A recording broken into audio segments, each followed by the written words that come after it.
Le temps de Dieu, une émission de l'église éveil missionnaire pour l'évangile du salut des âmes. Aimez ça ensuite. Avec l'apôtre Elinoga Bakaya. De l'enseignement, édification, message de vie et la délivrance de l'esprit. Suivez-nous sur nos chaînes YouTube, Instagram et page Facebook. Nos messages de vie avec les personnes que vous aimez. Soutenons les progrès de l'évangile et contribuons au salut des âmes perdues. Que Dieu vous bénisse.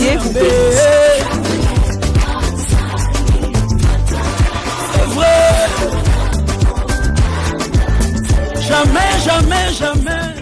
Jean chapitre 10, verset 10, je lis au nom du Seigneur.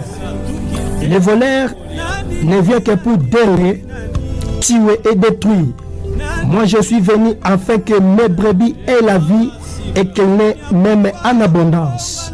Je suis le bon berger donne sa vie pour ses brebis. 16. J'ai encore d'autres brebis qui ne sont pas de cette bergerie. Celles-là, il faut aussi que je les amène. Elles entendront ma voix et il y aura un seul troupeau et un seul berger. Bon, mais dans le Seigneur, qu'on a un thème nabiso par la révélation divine. Ton obi bomo na Yesu eza bomo oyo eza contagieuse. Pourquoi ton thème oyo? La vie est une personne divine. C'est que Dieu, la Bible na mukana na Jean chapitre 10 verset 10. Bible Yesu le biete. Le bon berger donne sa vie pour ses brebis. La vie est une personne divine. Cette personne c'est Jésus-Christ de Nazareth. Selon 1 Jean chapitre 5 verset 12. Celui qui a le Fils de Dieu a la vie, mais celui qui n'a pas le Fils de Dieu n'a pas la vie. La vie est plus forte que la mort. Pourquoi la vie est plus forte que la mort? Par exemple, bien aimé, na kat na mokanda na Jean chapitre 11. Wapitokuti Christ liboso ya tombe ya Lazare. Wana Lazare asa kufi. Lazare aza na bomoi te. Baluki Yesu anaye na retard. Na moment où Lazare aza lisusu na bomoi te. Maloba na nkolo alobi nini? Jésus lui dit, je suis la résurrection et la vie. Celui qui croit en moi vivra, même s'il meurt. Celui qui croit en moi vivra même s'il meurt. Bien aimé, la vie de Christ est plus forte que la mort. Yesu alobi oya kondimanga akobika ata kufi akobika. Parce que Christ qui est la résurrection des morts. Ayeba kete yenda za bomoy. Oya za kopesa na bato bazangi bomoy. C'est pour ça que le bomoy ya Jésus est contagieuse. Comment est contagieuse? Contagieuse est quelque chose qui se propage et contamine facilement. Et nous quand ils panzana sango, il y a maladie quelconque, ils ont contaminé tout facilement. Ceux qui okutani na moto oyo aza na maladie ya Ebola, automatiquement ils ont contaminé na maladie ya zanango. Ou bien okutana moto aza na COVID-19. Bien aimé, on a contaminé na maladie oyo zanango.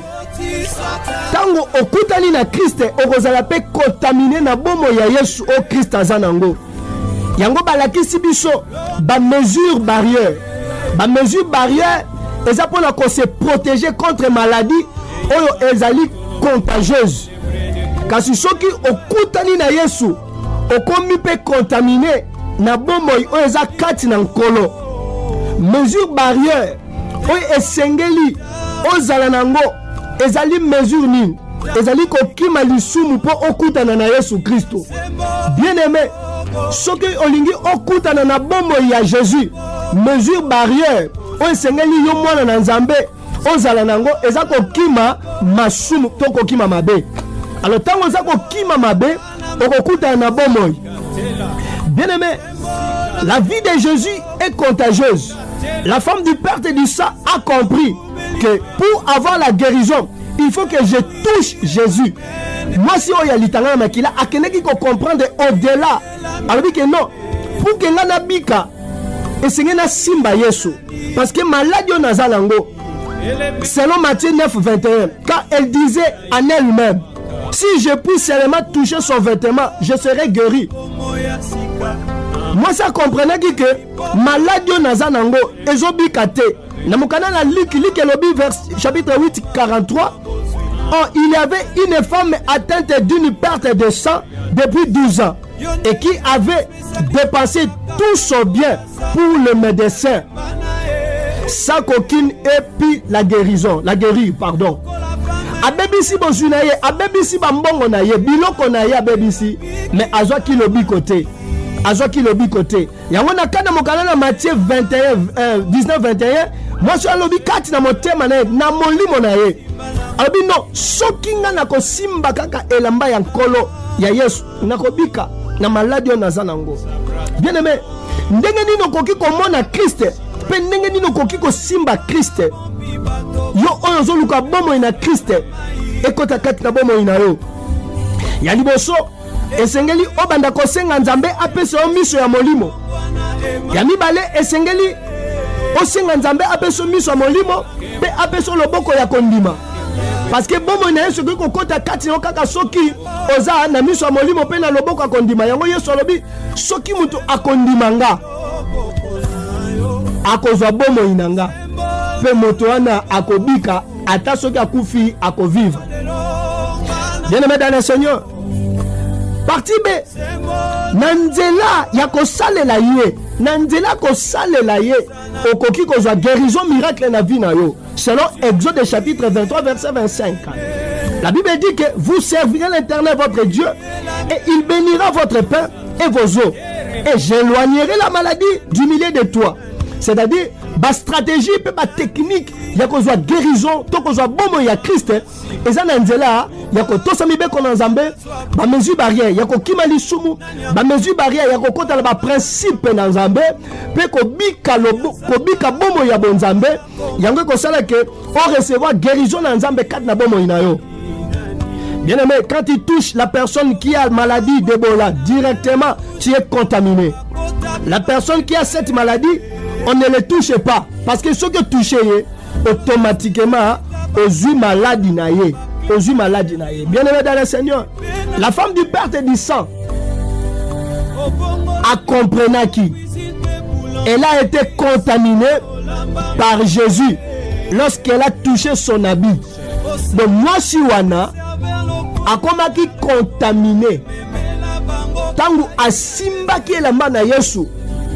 Maladi na ye et kokaki ko résister parce que bon moy il y a guérison et tout chaque moi suana pe moi suana ayebaki na kozwa lobiko yango nde komolinga mikati na nkolo yo ozoyo kalilo bana Nzambe na ngonga oyo na yebi problème na yo te Nzambe yebi yo ya des fois za komituna nazala ba problème ewumeli tango molai nazala maladie ewumeli tango molai nazala ba situation zo simba te. Pourquoi je suis battu? Parce que nano kutani na Yesu te. Mutu nyoso akutana na Yesu atikala le même te. Mutu nyoso akutana na Yesu azonga na maladie na ete. Mutu nyoso akutana na Yesu azalaki jamais épargné ya guérison. Yango moni lelo toza komona la nature eza kote ya biso mokili eza kote ya biso ndenge ba maladie oza propagé ndenge ba maladie za ko contaminer batu ndenge batu baza ko banga ko za la contaminer na maladie parce que ça maladie mortelle et ça maladie mortelle contrairement à Christ tangu biso toza ko luka nkolo parce que tebi te kolo ndaza na bomoy parce que Yesu lokola ya za bomoy biso ba o toza ko luka ye tangu to ko kutana na ye to ko zo bomoy za kati na nkolo maintenant tangu toza ko luka nkolo pour que bomoy na Yesu et simba bomoy na biso il faut avoir des mesures barrières. Ba mesure barrière ezali ko kimali sumu. Ba mesure barrière ezali ko salela Nzambe.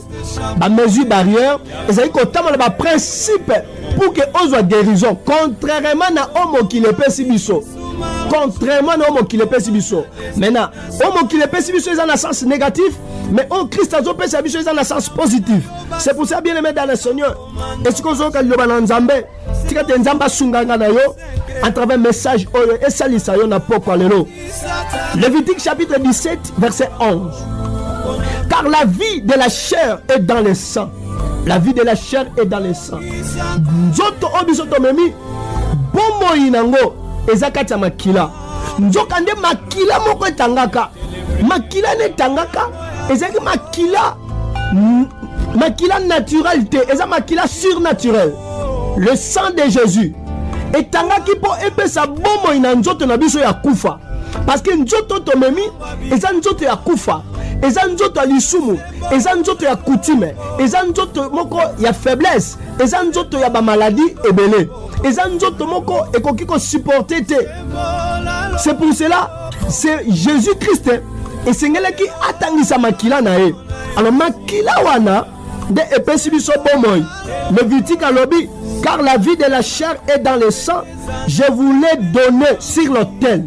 Na pesa kibino ne tumbelo et tumbelo wana esika makile pesa mela kibiso ezali wapi eza mogologota et pas makile tangaka afin qu'il serve d'expiation pour vos âmes.